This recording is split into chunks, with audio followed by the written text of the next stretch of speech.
when a catastrophe strikes, we say this will finally wake people up. They will suddenly wake up and understand that it's about climate change. If you look at these last terrible events, Hurricane Maria that hit Puerto Rico and Hurricane Harvey, it was a catastrophe on a scale which is almost unimaginable. The fourth largest city in America, one of the richest cities in the world. And, what did the American president and vice president say? They prayed to God. Pray to God, and they said, this is not the time to talk about climate change. So when is the time to talk about climate change, How high do we need to make our dikes? How do we protect ourselves from a hurricane? The effects of global warming are becoming ever more evident. So how long can we wait before we take serious measures? This is Backlight. Welcome to our wet, rough future.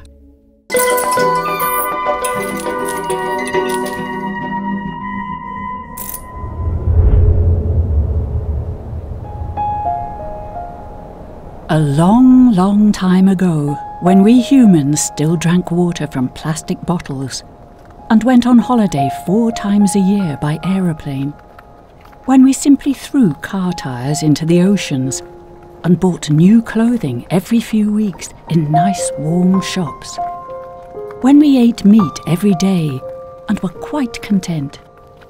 In those days, there were still glaciers, thick ice masses atop stunning mountains.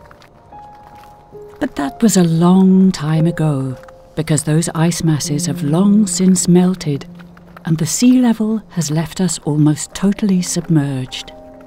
Hurricanes and tornadoes have demolished our cities, leaving them in ruins, and the mountains have descended over our villages. We humans saw what was happening, but decided not to pay any attention to it. Mama, look at my life. This is a lonely journey. Mama, let's try it another time. This story takes place long before that time, in the days when people still got up and tried to turn the tide. One of these people was Saul Luciano Iuya, a mountain guide from Peru. He brought his fight to Europe and, along with German allies, battled with the source of the CO2 emissions that were threatening to destroy his village. Mucha gente también va a apoyar ahí lo que tú haces y quieren que les dices lo que estás haciendo y por qué, y mucha gente para solidarizarse contigo. Claro que por otro lado también es que es muy importante llamar la atención a los países industrializados o países que han podido desarrollarse como Alemania, otros países, ¿no? Porque ellos son... Saul felt powerless for a very long time. The meltwaters from the glacier had accumulated behind a dam located above his village. The dam was on the verge of bursting and would destroy his home and wash away all the drinking water. La montaña, desde que hemos empezado, desde mucho antes, ha sido parte de nuestras vidas, porque de ahí hemos tomado el agua y lo seguimos usando. O sea, si faltaría esos recursos, para nosotros sería una extinción, sería el fin, porque perder esa agua es como, ya hasta ahí llegaste. But one day, mountain guide Saul met a group of German activists during a hike through the Andes. The Germans didn't know how to protect a village from a melting glacier, but they did believe they should fight off the looming catastrophe. And that's how they became Saul's guardian angels, and he their talisman.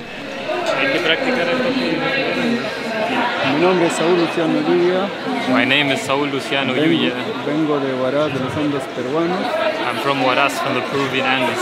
Te digo una cosa, dilo fuerte. Vengo de Huaraz, de los Andes peruanos. Estás diciendo algo fuerte, así. Pero sigue.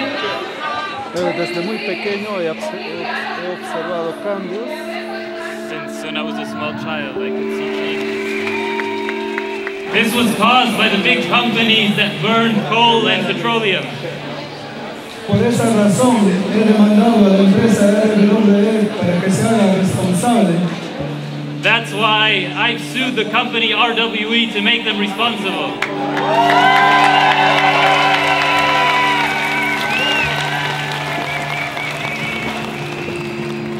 But simply stating that something is no longer acceptable is not enough.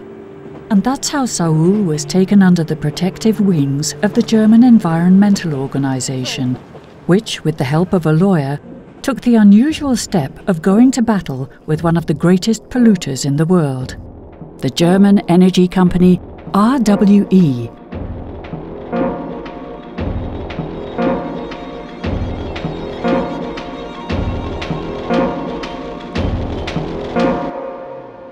Wir kommen rein heute vor das OLG. Es ist wie beim letzten Mal. Das Gericht ist vorne, wir setzen uns auf die rechte Seite. Ja, und die Beklagte ist auf der linken Seite. Ja. Wir setzen uns hin, dann werden wie beim letzten Mal die Namen aufgenommen ins Protokoll. Und dann sagt das Gericht, wie es weitergeht. Das ist dein Verfahren. Wie beim letzten Mal, du bist der Kläger, du entscheidest. Ja. Und das ist wichtig, dass du das nochmal weißt. Und Rücken durchdrücken. Ja.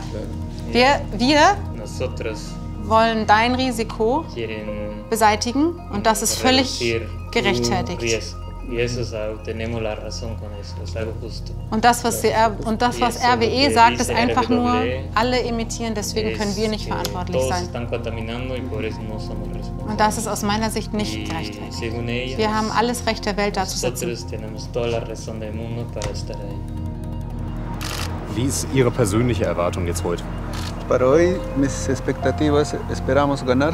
Y si perdemos también es como que va a seguir el calentamiento. Wenn wir verlieren, geht aber die Erderwärmung weiter. Eso significa si perdemos. Y si ganamos, también hemos parado el calentamiento. Das ist, was passiert, wenn wir verlieren. Aber wenn wir gewinnen, dann machen wir einen Beitrag, um die Erwärmung zu stoppen.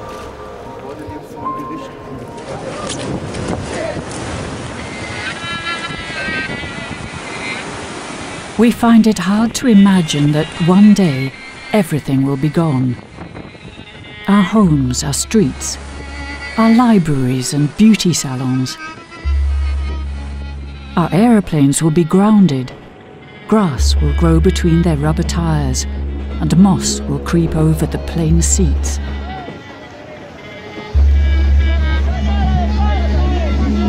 The cities will sink into the mud and be swept away by the water.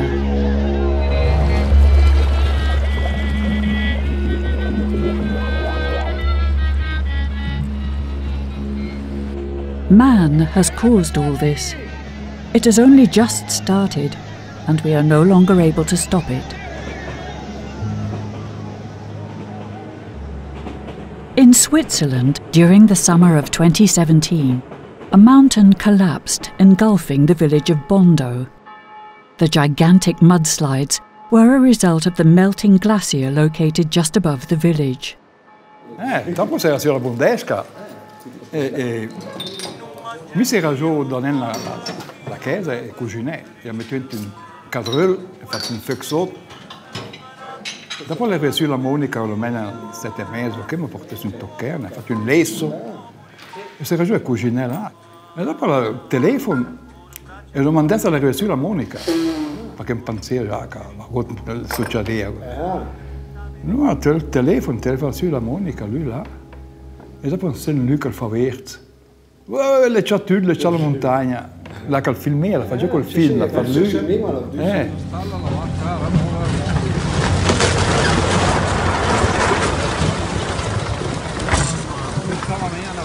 E lei la barba di fuggi, che le già sveglio il cose, le c'è tutto fuggi.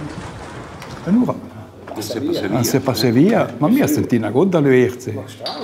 E dopo ho detto che le c'ha, l'ultimo momento che le c'ha qui sono plenta. E da gas e via. Tu versi le gate? Versi le gate, versi le gate, via. E dopo andavi 30-40 metri, ma Cristo, poi mi guarda Andrea con scalè. E le c'ha? Le c'ha da 28. Le c'ha un mantung da. E stiamo 30-40 metri da fuggire per te. Ma la gira. Poco, tragica. Allora, se io, quello del corto, ma non vuoi quel pilota. Passei a sud, dico, no, stai buono, hai che spumare dai volte. No, cane. Dopo sono giorni a me in giro con vestiti. Per le mie, io che era cambiato una cosa. La è una partitudine. Non neanche più una pantofla. Ma si era ridotto male? C'era proprio con una cosa, quando sono meno, sono girato in scia. No, era poi andato per là. Tre penti vestiti dal Dario. La roba la vestia più su. È tutto friabile, tutto c'è mettere, si fa meglio per là. Sì, appunto, te lo finito. A me è una roba del genere.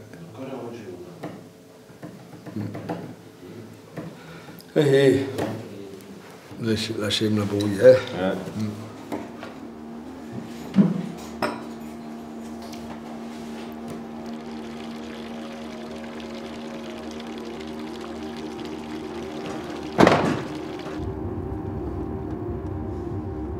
Wann hat das Leben in Bondo wieder angefangen? Wenn ich geöffnet habe. Dann ist wieder angefangen? Ja. Und wie lange war das nach dem Bergsturz? 52 Tage.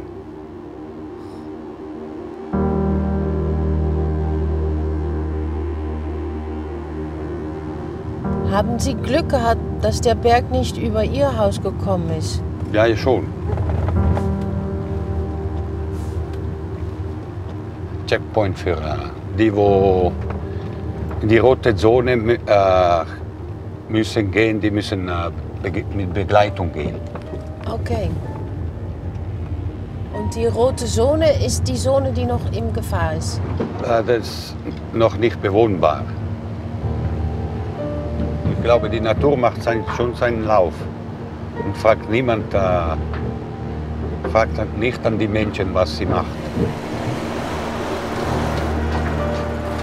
Sind es Menschen gestorben? Die 8 Touristen. 8 Touristen? Ja. Wo waren die Touristen? Sie waren unterwegs im Tal hinein. Und Sie haben das nicht kommen sehen? Ja, wahrscheinlich nicht, nein. Sie sind überrascht worden.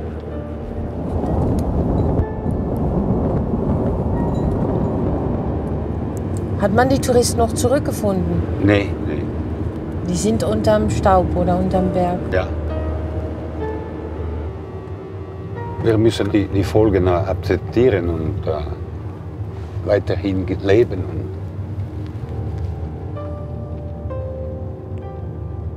Das ist eben auch die Frage, wer kommt wieder zurück nach Bondo?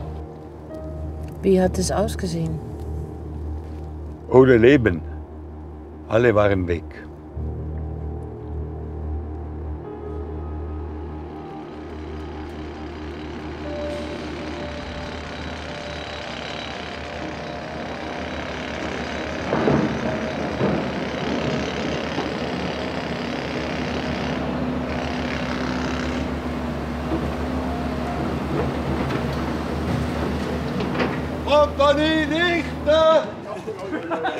How do you protect your village from a melting glacier? The rock formation beneath the glacier had absorbed all the meltwater and eventually broke loose. Since the disaster in Bondo, an alarm will go off if there is a threat of an avalanche. This gives residents exactly 4 minutes to flee. There is no alarm in Peru. Global warming continues to rise steadily. It is the greatest single threat to future generations. And yet a kind of paralysis seems to come over us when we talk about it. What should we do? Totally change our lives? Would it make any difference? Saul's story inspires action. If his village goes under, the consequences for him will be unthinkable. But the glaciers in Europe are also melting, and to show him that he is not alone, the environmentalists have taken him to Switzerland.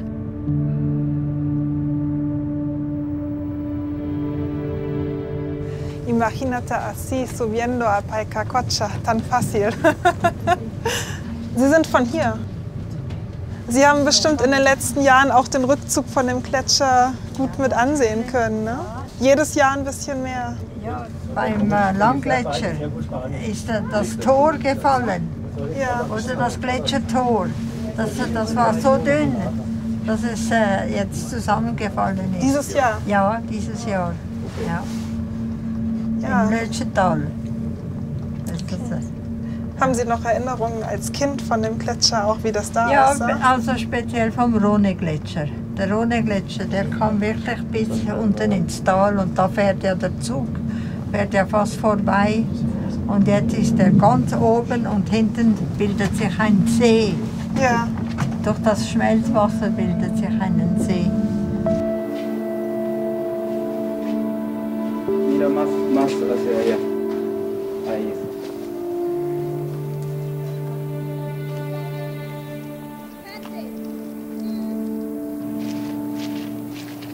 Es que así es en las montañas, uno nunca sabe qué hay atrás, ¿no? De la montaña hasta que uno se sube.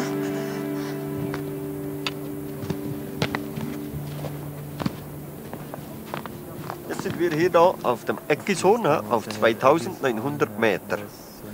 Wir haben jetzt hier die wunderbare Aussicht vom Gletscher. Dieses Jahr hat der Gletscher sicher an dicke 3 bis 4 Meter hat er sicher verloren dieses Jahr, vom Dicke.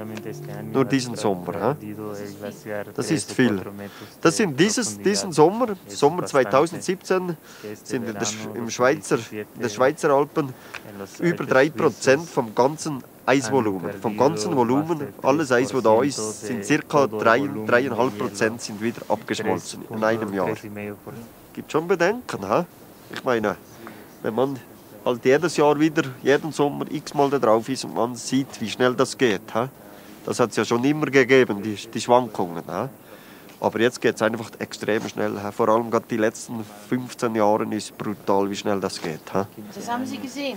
Ja, das sieht man noch und noch. Nein, das ist, wenn man auch nur jedes Jahr mal hier hochkommt aufs Eckishorn oder irgendwo, wo man die Gletscher sieht, das geht extrem schnell. Was können wir denn dagegen machen?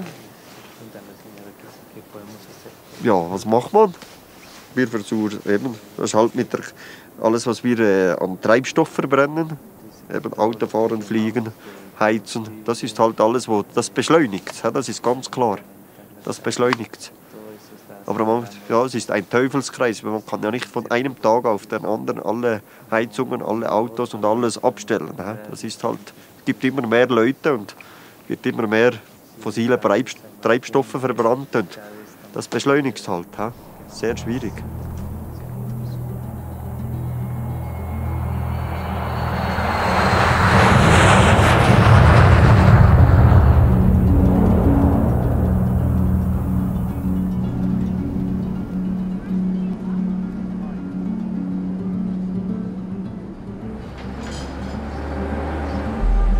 Many believe that it is already simply too late.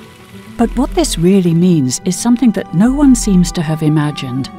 Have we humans turned our backs on nature only to have nature turn its back on us?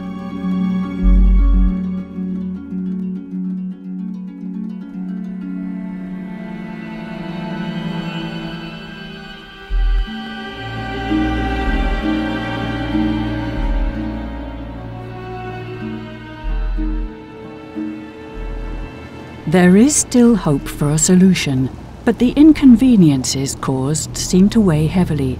Author Amitav Ghosh, who is working on a new book on Sicily, is also a climate refugee from Bangladesh. Our village was on the banks of a river. And the story in my family goes that You know, the rivers in Bengal, it's a deltaic landscape. Rivers constantly shift course. So after one monsoon, the river shifted course and our village was drowned. This story about my family, about my ancestors, and about our vulnerability to nature, you know, really made a profound impression on me. And he believes that the human desire for comfort and possessions, for the good life, and everyone's desire to partake of it, will be our downfall in the end. Climate change is a matter of policy. You know, it's a matter of policy, it's a matter of how you implement certain policies, it's a matter of finding solutions, even if you like. But at another level, climate change is very profoundly a cultural problem. It's a problem of your desires, it's a problem of your imaginaries, it's a problem of what do I want, what are the things I want. And I think that is actually the fundamental dynamic of climate change. You know, we have to approach climate change as an issue of culture. This is not just a set of material connections. It's not just a set of scientific impacts or technological impacts. Fundamentally, as long as our ideas stay the same, we will never be able to address these issues. This aspect of desire is absolutely fundamental to human history. It has been there for a very long time. If you go to a place like, say, Kuwait or Abu Dhabi, these are water-stressed areas, desert, you know, literally where the water has to be desalinated, you know, seawater desalinated, expending a huge amount of energy and so on. At the same time, you'll see in these places that they're trying to create lawns and gardens that look like European lawns and gardens. You know, what is it that has made these people, you know, whose grandfathers and so on would have been happy just to have a single date farm, you know, or some other resilient plant growing in that place? What is it that has made them want this? What makes people in a place like Australia, you know, which is again extremely water stressed, what makes them want lawns? You go to Arizona, you know, again, which is actually a desert. Even there, they have lawns. You know, so it makes you wonder, what is it that makes people want this? And it's absolutely a question of desires that are planted in them through culture. You know, through some idea of England or Europe, a European garden, an English garden, you know, which they are trying to recreate in places which are completely unsuited for it, like the Middle East, like Arizona, like Australia. It's when you see this that you realize actually that, you know, in a sense the problem is that of making water. In a broader sense the problem is, why make that water for this?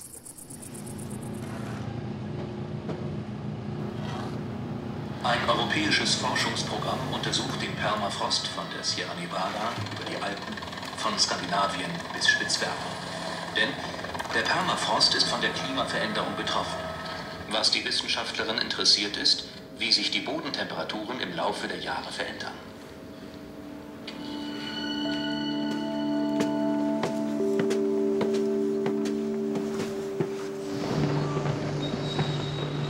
So sah das Haus aus.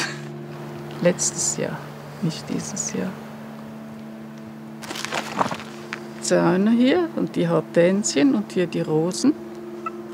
Mit Verlust muss man rechnen. Ach, so eine schöne Rose. Ja, das war wirklich, das war toll.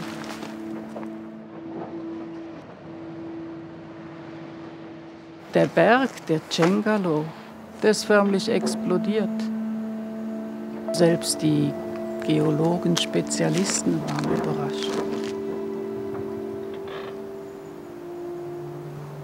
Wie sieht's aus drinnen? Alles, kein Problem.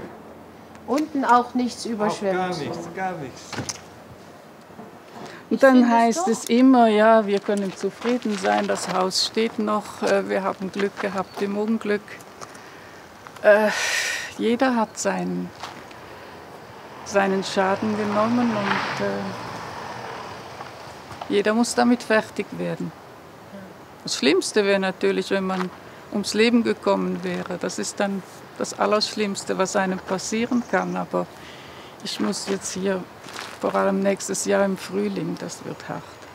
Es gibt viel, viel Schlimmeres. Bondo, Syrien. das ist sicher nicht schön, schlecht. Syrien. Aber irgendwo anders auf der Welt, es gibt auch, wo es viele Tote gibt und es gibt viel Schlimmeres. Ja. Wir sind ja da, wir reden miteinander, wir können miteinander einen Kaffee trinken, wir können heute Abend wunderbar schlafen. Bitte schön.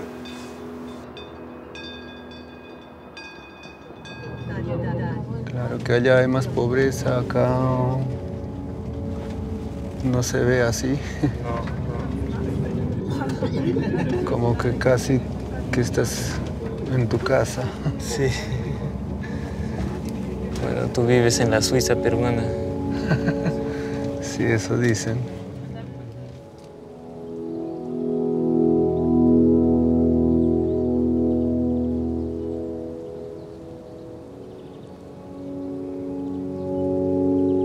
Yo crecí cerca de las montañas. Cuando tú veías, observabas que las montañas estaban ahí, y cuando tú crecías y veías que los glaciares iban retirándose, te dabas cuenta los cambios.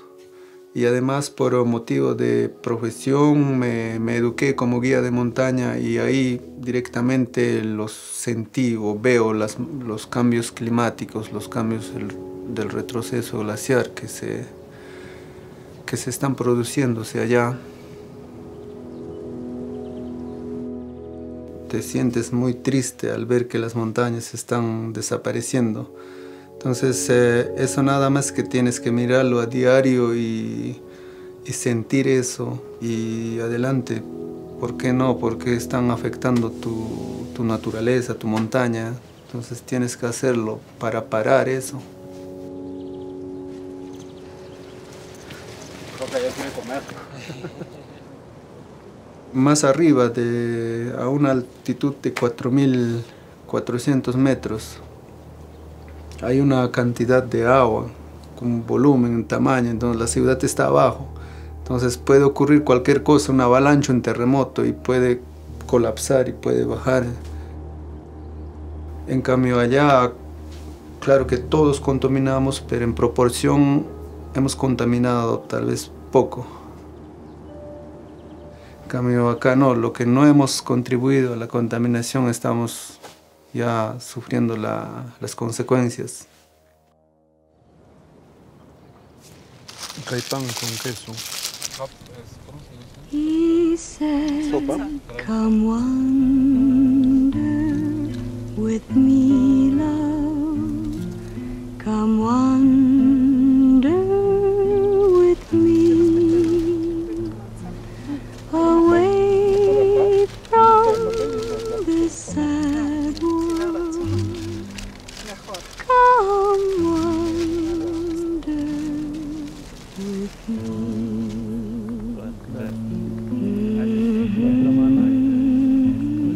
If you look at these last two terrible events, Hurricane Maria and Hurricane Harvey, it was a catastrophe on a scale which is almost unimaginable.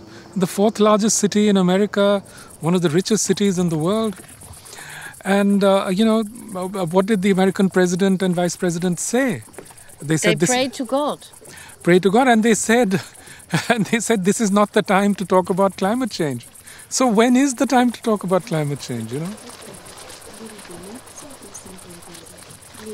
You look at the Paris Climate Change Agreement. Earlier climate agreements at least referred to market failures of capitalism, talking about, lifestyle changes. In the Paris Climate Agreement, there's no mention of those things. It's absolutely swept under the rug. How come, do you think? Well, because we know the Paris Climate Agreement, some of the main participants were billionaires, big oil corporations were participating, big corporations of every kind were participating, so they very much injected their own agenda into it. Do you believe they do not want to change? Because they just know as well as we do that climate change is happening and can destroy our way of living, maybe in decades. Of course they know. Of course they know. I mean, Exxon has known since the 1960s. Its own scientists produced a lot of the work that shows, that global warming was happening because of human carbon dioxide emissions. Rex Tillerson, who is now Secretary of State of America, he was instrumental in suppressing some of this research. Why would he suppress it if he didn't know that it was important? So of course he knows. Of course they know. Look, I think what has happened, many people will say that they don't want, that the global elite doesn't want action on climate change because they're climate deniers or because they don't know about climate change. I don't think that's true. I think these people know. They know perfectly well about, I think Donald Trump knows about climate change. I think his advisors know. But, I think there is, within the global power elite, there's a significant proportion that now think in apocalyptic terms. They think there will be a massive Malthusian correction, as they call it. And that's what they're hoping for. That is their answer to, their That a lot of people die. That a lot of people die, yeah. But not they. That's it. And this is the delusional thing, which is shown to us by something like Hurricane Harvey. It's almost like it's on purpose. Giving you things so you won't talk too much about it. Giving you a sort of a comfortable life, which will destroy you in the end. Yes, that's exactly where we are. That's exactly... I'm often reminded of this story, about a turkey. If you're a turkey, you can be quite happy. Someone's always giving you food and you think, oh, what a nice man this is, always giving me food. What could be better? Then suddenly one day it's Thanksgiving and you get your head chopped off. We are in that sort of a place where, we are literally on the edge of catastrophe.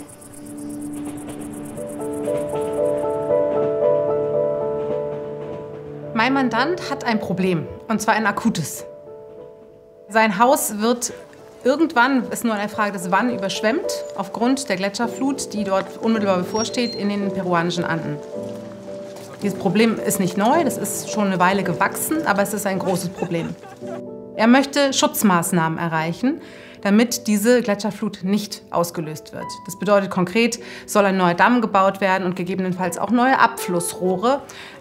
Schlicht, der See soll ungefährlich gemacht werden. Er sagt, RWE hat mit einem erheblichen Anteil an dem globalen Klimawandel teilgehabt.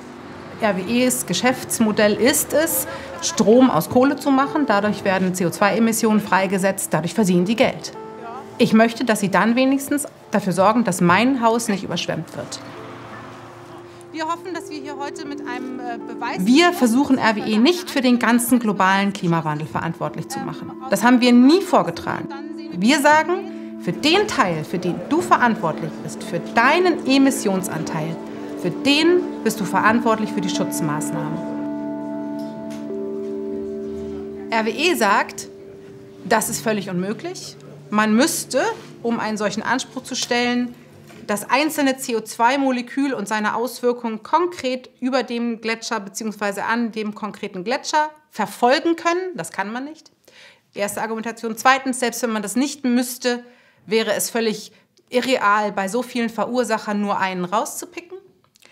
Und selbst wenn das ginge, ist es schon auch gar nicht möglich festzustellen, dass unser Verursachungsbeitrag überhaupt einen Unterschied gemacht hat vor Ort. Dazu muss man ja wissen, dass RWE der größte Einzelemittent Europas ist. RWE emittiert so viel wie das ganze Land der Niederlande. Über 20% der gesamtdeutschen Emissionen kommen aus den Anlagen der RWE AG. Nur die RWE AG hat von der beobachteten Temperaturerhöhung 0,5% verursacht. Ich finde das nicht unwesentlich, sondern wesentlich. Ist überhaupt nicht zu vergleichen mit dem einzelnen Autofahrer. Der einzelne Autofahrer macht wirklich nur in der Masse einen Unterschied. RWE macht alleine einen Unterschied.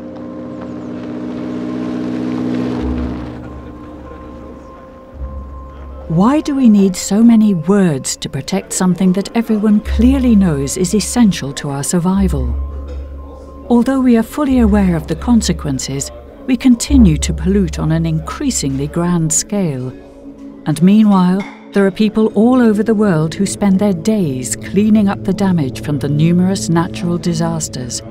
Another day like yesterday. Saul has taken a remarkable step, living as he does in Peru, not Germany. But German giant RWE is not the only polluter in the world. We are all polluters. I was thinking of Kant, for example, who said nothing exists only when we see it, which is a strange thing. That means that we turned our back on nature and we have no part. You're absolutely right. That's a very good observation, actually, because it's really, in a sense, with Kant and the other Descartes, the other Enlightenment philosophers, that we move towards this sort of understanding. That is, you know, what is nature after the Enlightenment? Nature is everything that I am not. You know, it's everything that's outside human consciousness, outside individual consciousness. But we see increasingly in so many ways that that is not what nature is. We are a part of nature. There is no such thing as nature. You know, there are many, many sorts of entities, and we are a part of those entities. Nature is within us. It's very much a part of us. Even what is consciousness is increasingly evident that it's not just something that goes on in your brain. It also goes on in your stomach, in your guts. So much of our consciousness is actually created by microorganisms within the body. You know, so in all these ways, it just goes to show that, that conceptualization, the Enlightenment conceptualization of man and nature and the separateness of the two is really one of the great disasters, it created. Of course, it led to many sorts of discoveries, you could say. But in the long run, it has also left us with this terrible legacy. And Descartes, especially, his whole idea that animals are essentially machines, devoid of consciousness and so on. I mean, any sentient human being who looks into the eyes of a dog or something knows that there is a consciousness, that this is not a robot by any means. But for so long we've been taught to exclude all other beings from states of consciousness. We've sort of deified ourselves. We've displaced earlier ideas of God and we've created ourselves as God.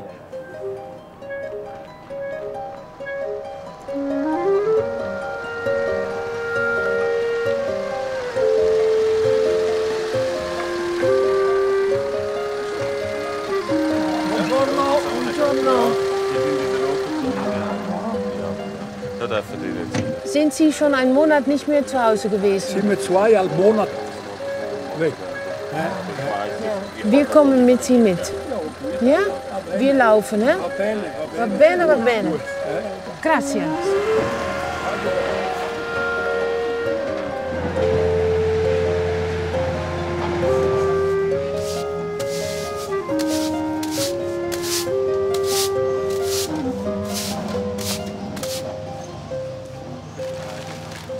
Haben Sie jetzt nicht Angst, hier zu wohnen? No. Jetzt nicht, aber im Frühling. No. Im Frühling vielleicht wieder. Jetzt nicht, nein. Schlafen Sie heute Abend zu Hause? Ja. Nach 2 Monaten wieder. Schön. Wo wir gehört haben, sind wir weg im Wald. Und dann hat uns die Jäger geholt, der Helikopter.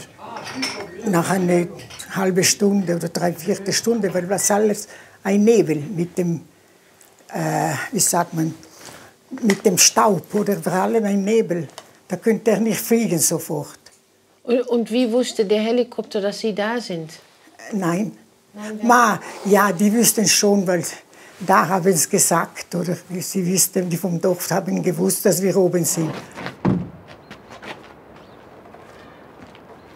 Haben Sie Glück gehabt? Ja. Ja? Viel Glück, ja. Sonst wären wir nicht mehr da. Auch im Stein herunter. Die sagen auch, dass es Klimawechsel ist. Ich denke, ja. Das ist Permafrost, sagen sie, das, wo das macht, ja. Hoffen wir. Müssen wir unser Leben ändern? Ja, das sollten wir, aber wie? Aber wie? Schwierig. Wir waren auch auf den Gletscher. Ja. Der ist auch sehr geschmolzen. Ja. Auch so, ja. Das in Berlin auch. Berlin auch, Berlin auch, geht ziemlich zurück. Kommen die noch mehr Berge runter? Sicher, ja. Das geht schon. Wenn es so weitergeht, dass es so warm wird, glaube ich schon, dass noch andere Orte sind, wo da kann man nichts machen. Die Leute sind ein bisschen...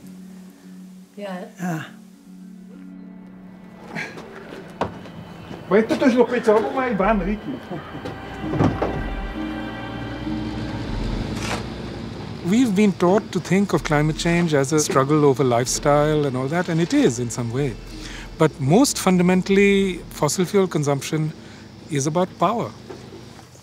Listen, I mean, just as an ordinary person, as a writer, I'm not even an expert on any of these things, it strikes me constantly, why is it that some of the most important sectors producing emissions are not even referred to in global agreements? In what sense are these global agreements even global? Or, what are they meant to achieve? You take, for example, the enormous contribution to greenhouse gases that comes from the global defense industries and defense sectors. The single largest consumer of fossil fuels in the world, which means also the single largest emitter of greenhouse gases, is the US Pentagon.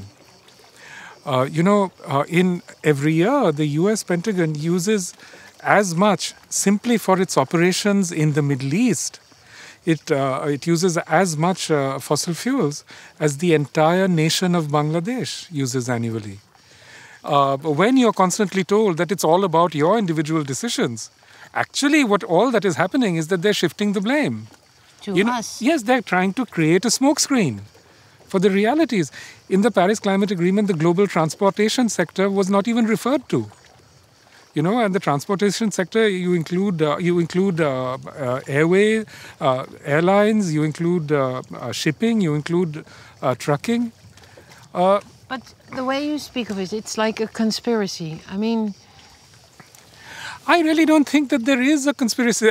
Or if there is a conspiracy, we are all part of it.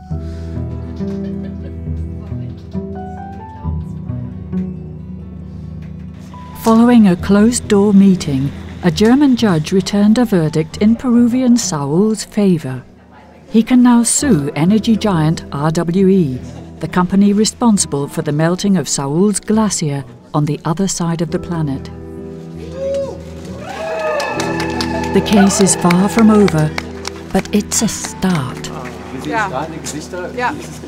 Es ist unvorstellbar. Das Gefühl ist wirklich überwältigend, muss ich sagen. Also das Gericht ist im Prinzip in allen Punkten meiner Rechtsauffassung gefolgt.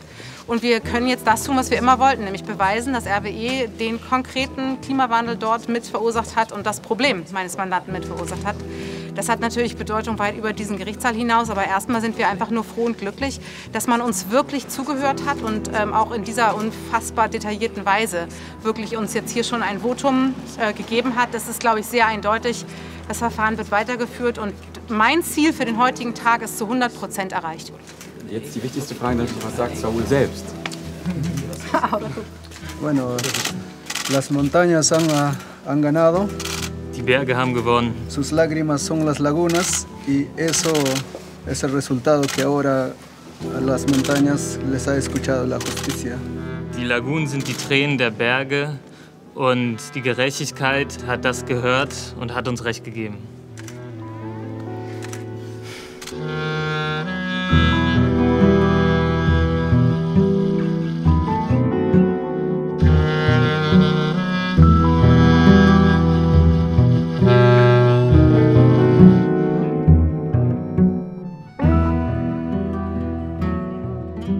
Ich hoffe, dass Ihnen das Video gefallen hat. Klicken Sie hier, um das empfohlene Video anzusehen. Bitte abonnieren Sie unseren Kanal, um Updates über VPRO-Doc zu erhalten.